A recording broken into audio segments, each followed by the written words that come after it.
أولادي وبناتي طلاب الصف الأول الثانوي، هناخد دلوقتي مراجعة الدين المسيحي زي رغباتكم. انتوا كلكم كتبتولي على الجزء الأول اللي هو مراجعة الترم الأول انكم عايزين الترم التاني.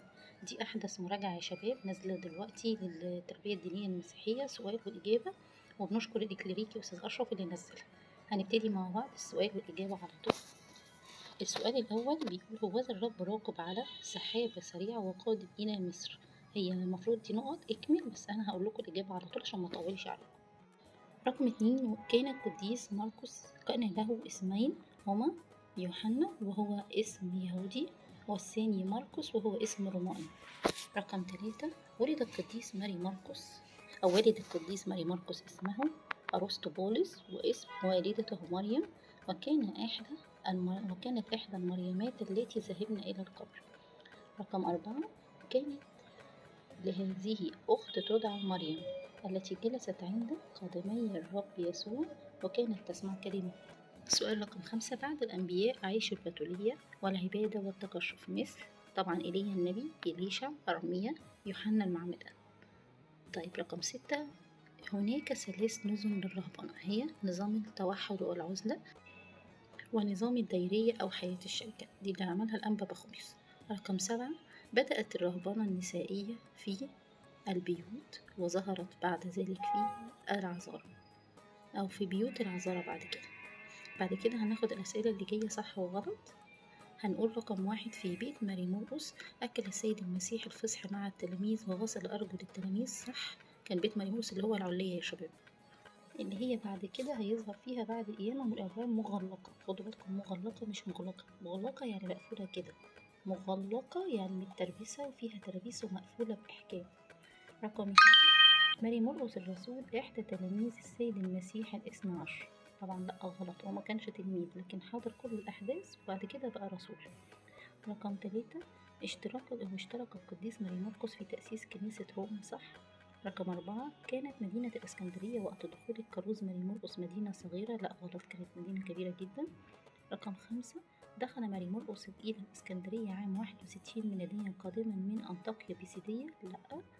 رقم 6: من أنظمة الرهبنة نظام التوحد ومؤسسها القديس بخوميوس الكبير. القديس الأنبا بخوميوس مؤسس حياة الشركة، اللي مؤسس حياة التوحد الأنبا شنودة رئيس المتوحدين. رقم 7: يعتبر الأنبا بخوميوس المؤسس الحقيقي للنظام الرهباني في مصر. أنبا بخوميوس مؤسس نظام الرهبنة في العالم كله يا ولاد.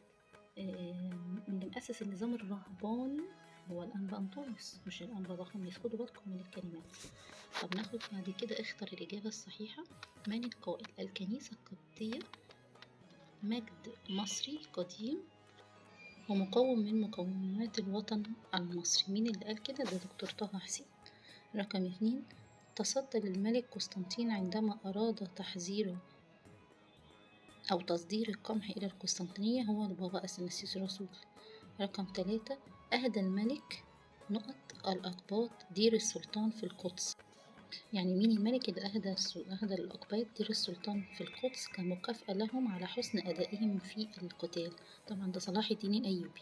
رقم 4: القديس اعتبر أن الشعب المصري أول من عرف الزراعة وعلمه للعالم. طبعا ده القديس يوحنا. بعد كده هنختار يا ولاد من العمود ألف ما يناسبه من العمود ب. رقم وأول نقطة في العمود ألف ماري مرقس الرسول. هنختار طبعا إن هو كاروز الديار المصرية ومؤسس كنيسة الإسكندرية. طب إنيانوس هنختار أول أسقف رسمه القديس ماري مرقس الرسول في مصر وأول من آمن به، اللي هو شفاله إيده يا ولاد لما كان سكافي وكان عمل له الشوذة بتاعته وبعدين المسمار دخل في إيده فصرخ وقال أيها الإله الواحد اللي هو إنيانوس. أما ماري مرقس قال له هو أنت بتؤمن بالإله الواحد؟ قال له أيوه بس أنا معرفوش.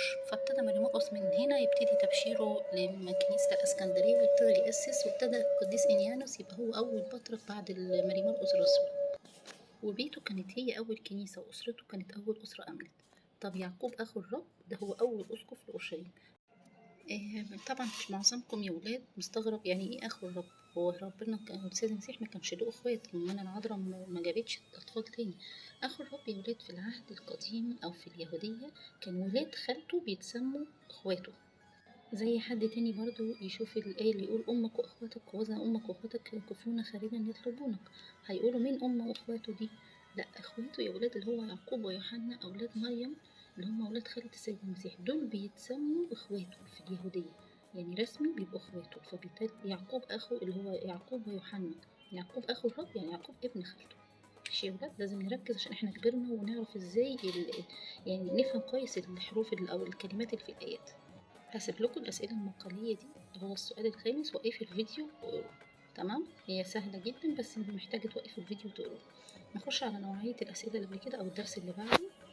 اكمل النقط، هقول برضو السؤال والإجابة على طول. يعتبر القديس أثناسيوس هو المسؤول عن نقط وتقديم الحركة الرهبانية إلى العالم.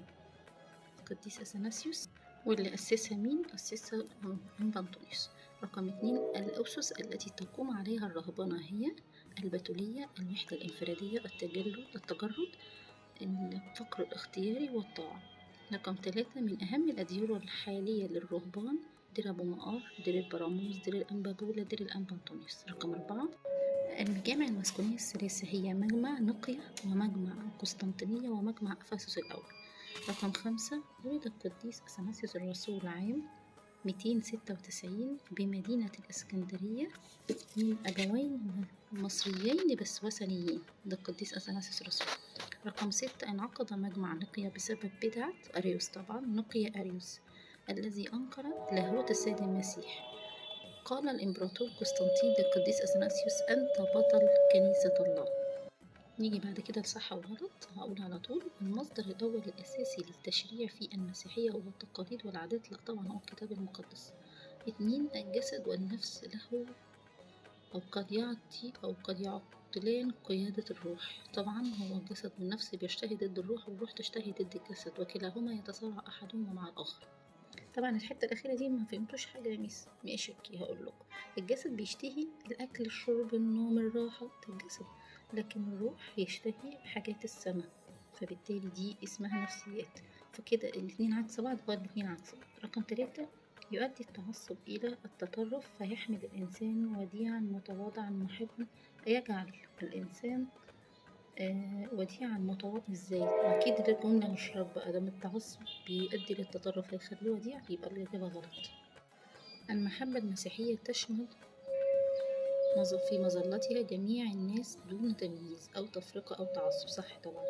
أصبح بيت إليانوس أول كنيسة في الإسكندرية، صح.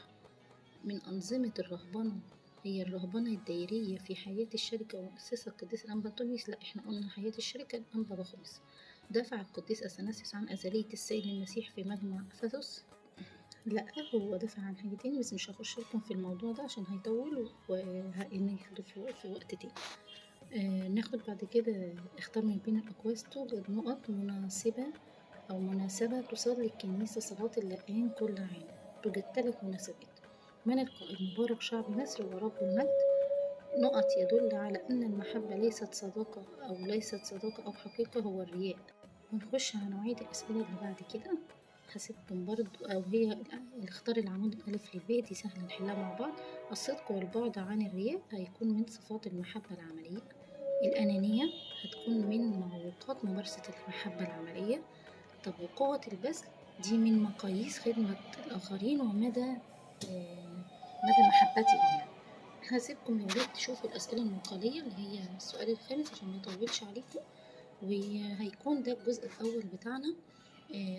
ما تنسوش لو ما عملتوش اشتراك تعملوا اشتراك من العلامة الحمراء اللي جنب اسم الفيديو عشان هنعمل جزء تاني للمراجعة تقدروا تشوفوه. فعلوا الجرس واكتبوا لي كومنت هل انتوا محتاجين، او كده كده انا هنزله لكم.